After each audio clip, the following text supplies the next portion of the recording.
Hello everyone, in this video I'm going to walk you through how to enable back tap for flashlights on iPhone. The first thing you do is tap on settings and then scroll down to accessibility, tap on it, then tap on touch.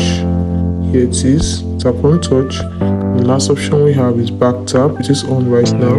So I want to enable back tap for flashlight, so I choose flashlight. Now once I've done this, it means if I double tap, that's twice, tap the back of my iPhone twice to switch on flashlight.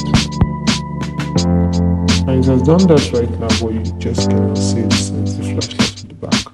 When you look here, you see that the flashlight is on. And if I switch off again, I want to do it again, you can see that simple and tap. Switch on and off my flashlight and enable back tap for it. Hope you found this video helpful on how to enable back tap to flashlight on iPhone. Thanks for watching.